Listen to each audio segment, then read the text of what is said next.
Ooh-wee. All right. What's going on, party people? This shit. I'm sorry about that. All right. Me. La, la, la, la, la, la, la. Oh. All right, there we go. What's going on, party people? This your man, Grill. Woohoo. Yeah. Just chilling out here, getting ready. Do some house inspections, and then do some delivery driving. Man, I'm going to tell you. The last 4 delivery drivings that I've done, raining. And what's crazy is that it wouldn't be raining before I get the gear, but as soon as I get to either to the store to pick up the stuff, or while I'm driving, it starts raining. And I'm not talking about lightly, I'm talking about heavy rain, completely soaked and everything. And then my last couple of notary assignments, it was raining. And it's a trip. It will rain when it's time for me to leave the house. I get there, no rain.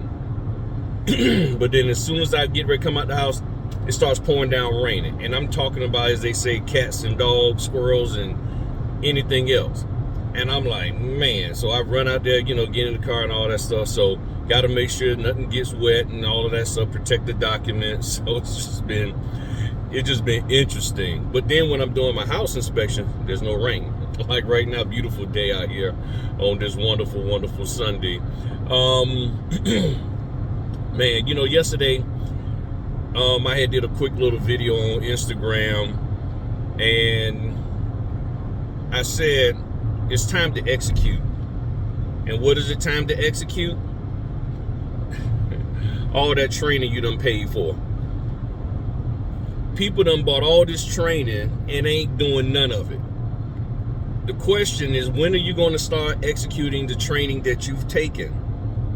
When are you going to start executing the stuff that you learned at the conference? Okay, you have to slow down there, little lady.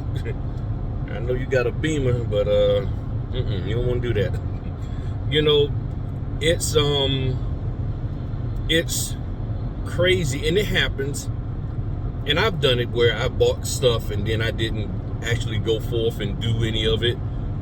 And when I thought about it, I said the reason why is because I realized after the fact, or while going through the project, I said, this is just not even me. This doesn't even fit me at all. Or I realized that this training is a bunch of bull. That's what I realized. This is a bunch of bull. It's just a bunch of fluff. So I didn't do it. But then there's some of you who are legitimately, you're buying courses, and some good courses or supposedly good stuff. And the moment you see there's a level of effort that you got to put into it, or there's another trend. And that's really what's happening, I believe, is that there's so many notary trends, quote unquote notary movements that are going on, that people are pushing out here, that is overwhelming. And if you think about it, you have no choice but to fail at this business, because you're overwhelmed with trying to learn the documents, not overwhelmed with trying to learn how to be a notary. I've never heard anybody say they overwhelmed with that. What I've heard is they just not trying to learn how to do it. In the story, okay? They're not even trying to figure it out. And if they are overwhelmed, it's a small percentage. And I'll tell you in a second how to not get overwhelmed with doing the notary part. And so they're overwhelmed with trying to learn the documents, and then they're overwhelmed with trying to figure out which trend or movement to go after. Do I go after Apostille? Do I go after estate planning? Do I go after loan closing? Do I go after general notary? Do I go after the CBD facilities? Do I go after nursing facilities, rehab facilities? Do I just, do pop-ups? Do I just stand on the corner and say, we'll notarize for some kind of fun money? What? And you're spinning all over the place because you're thinking that, well, okay, that one will make me $10 more. That one will make me $40 more. That one, So you're overwhelmed with that. Then you're overwhelmed with trying to learn stuff that you don't need to learn for is executing the job of a notary. And then you just sit there doing nothing. for years and years. So when are you going to execute any of what you've learned, any of what you think is supposed to happen? When are you just going to go out there and try? But the problem is, many of you are afraid of failure. Many of you are afraid for somebody to say no. And well, let me back up. It might not even be that when I think about it. You just don't want to fail. You want to be perfect. You want perfection. But in that perfection, there can be some no's. Somebody can, and then that can mess up your perfection. But I think more so people are really concerned about, them trying something and, it's not as much money as I thought was going to be in it. Well, let me move to the next thing. And it's like, well, I made a mistake and this, that, and the other. I saw this document. I didn't know what to do with it. Well, I'm now going to tell you what you're supposed to do in every situation when you come across documents, irregardless of the state, of what you're supposed to do. When you have a document in front of you and somebody says they need a notary for this document, basically what they need is somebody to notarize the signature that is on that document. Get off on exit 299A. What they need is somebody to notarize the signature, meaning verify their ID, make sure they are who they say they are, look at the ID, look at the signature, make sure the ID isn't expired. Best practice for some states and mandatory for other states, record it in your logbook so you have record of that you met this person and what was going on. You watch them sign it, and then you fill out the notarial section. Now, what happens if the notarial section doesn't match what your state requirement is? Well, you just use an all-purpose acknowledgement or jurat. You use a notarial statement, a loose certificate that matches, that fits your state's requirements. And you use that in place of what is already on there, or if there isn't one on there at all, or if the one that is on there is split between page this one and page that one. So if your notarial statement isn't all on one page, then use another one. If the area is too small for you to put your stamp on there without stamping over the existing text, add a certificate, even though the entity that is receiving the document, like, no, we want it on there. No, I can't. My state law says I can't do it that way. Now, if you can stamp it somewhere, maybe at the bottom on the side, granted, cool. And if the notarial area has all the elements that your state requires, great. And I've done that with some government forms where I had to stamp it at the top. You don't stamp it on the back, stamp it at the top. Feel like there's a little small notarial area that they had it because it had all the elements, and I was good to go. But that's it. Either you use the statement that is on there, the notarial statement, whether jurat or acknowledgement, or you replace it with one that is in accordance with your state requirements. And the NNA has them. You can use them, and no one has ever, out of 5 or 6 years now of doing this, no one has ever came back and told me that I cannot use my notarial certificate. Would they prefer me not to? Yes. But no one has ever said that, it's being rejected because you use your state's notarial certificate and we don't want that, and that's illegal. No, it's not illegal. It is perfectly legal for me to do that. That is how you handle that. So now that you understand how to handle doing a notarial act when you're dealing with something that is weird to you or just not comfortable, when you look at the verbiage on it, because even if it is a notarial statement that fits on one page, all of that, if you look at it, it's like, I'm not sure about this wording, then don't use that one and use a loose certificate, okay? That's all you got to do.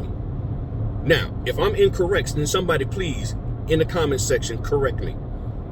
Okay? I'm serious. So before you start like, correct me. Tell me if I'm right or wrong. That's what you're supposed to do. That's what they do in California. California notaries will tell you all day, every day. Can't use that certificate. Boom, we use our own. They will tell you all day, every day. Okay? So this is what we're supposed to do. So now, cool, clear. So now, what the heck are you afraid of? You don't need to know the document. You don't need to explain anything to anybody about any of that. There's nothing for you to walk anybody through. And these folk out here know this, but they're selling you a pipe dream. Okay? Because they make money off of selling you the hope and belief that you need to learn this thing. Now, train coming. And you don't really need to know all of that in order to do your job in accordance with your state guidelines. That's why, the train already gone, cool. That's why in the series I just did, getting started as a mobile notary, first thing that I did, what is a notary public? Understanding your role and responsibilities. Execute that. If you can execute that, I guarantee you'll start making some money in this business. If you just execute that and that alone, just do that for 3, 4, 5, 6 months, and I guarantee you'll see a difference in your notary business life. But as long as you keep running behind all of this other BS that they're putting out here, you're going to be struggling. Now, for those people who hop out there, oh, Griff is wrong. I learned the documents, and I've learned everything there is to know about each and every document, and I'm making all kinds of money. They already knew how to notarize. I'm talking to y'all who are struggling. Not struggling, but struggling on how to just sit there and fill out the notarial certificate, but you're more concerned about learning the documents. And then when you quote unquote have learned the documents, and then when you are sitting in that place of time to execute your notarial part, you're blowing it out of the ballpark. You're blowing it up. You're not even doing it right. You're messing it all up, and then you're getting blacklisted. You're getting sued and all that kind of stuff. So keep in mind that a lot of people who say they know this or they're making, they already know the notary part. I would venture to say 100% of the people who are bragging about all this money they're making because they took somebody's course, they already knew how to be a notary. They got that part down pat and together. And of course, if you understand as I've always said, the foundation, you can grow from there. So get the foundation of what you're supposed to do as a notary, execute that. And all they're doing is executing what they know how to do, which is to be a notary. And I commend them on that. I don't commend them on all this BS they're putting out here, like you need to learn the documents first, because if you really sat down and had a conversation with them, I guarantee you, those folk understand how to be a notary first. Let me get on up there in front of them. Lanes closes. I guarantee you they got that. But guess what? There are a small percentage of those folk, maybe a large percentage, I don't know, medium percentage, that really don't even know how to be a notary. And that's why a lot of them just teach. And they don't really do notary work because they don't understand it themselves. Some folk don't have the mind to even understand any of what I'm even saying now about what to do with a notarial certificate. So you have that also out there, and that's why they have it on the let me teach you, let me teach you, let me teach you, let me teach you, let me teach you, let me teach you, because they already know they're never going to make money as a notary because they don't know how to be a notary.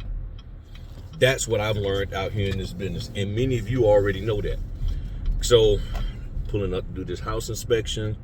But I just wanted to hop on real quick, share that with y'all. Take it for what it's worth. To me, it's worth a lot. I ain't gonna lie to you, it's worth a lot what I'm saying. But that's where we at right now. So, when are you gonna execute all of this training that you done paid for? When you gonna execute the stuff that your mentor and your business coach done told you? When you gonna do it? What I would suggest, stop paying them money and execute. Take that money, put it into making sure you got paper and this, that, and the other, and go execute. Now, if they're helping you to execute, then great. And that's one of the things that I do. I focus on helping the channel members to go execute. They got access to me anytime they want. They call me, they text me, whatever, and I go help them to get the job done. If you're whoever you paying, you can't just call them when you're in a signing and they can try to help you, then it's not work. Oh, well, call me during my business hours, like Red from the 5 Heartbeats, 9 to 5. They beating you up over a balcony, 9 to 5. That's the only time you can call me, 9 to 5 on Tuesday only. Yeah, that's how some of them are. You can call them between 9 and 5 on Tuesday in a leap year. Okay, I can't get with you. That is correct. You can't get with me, but make sure your credit card has the $30 or the $80 that I need each month, and we'll keep going. All right, let me go, y'all. But y'all have a good one. Talk to y'all later. Peace.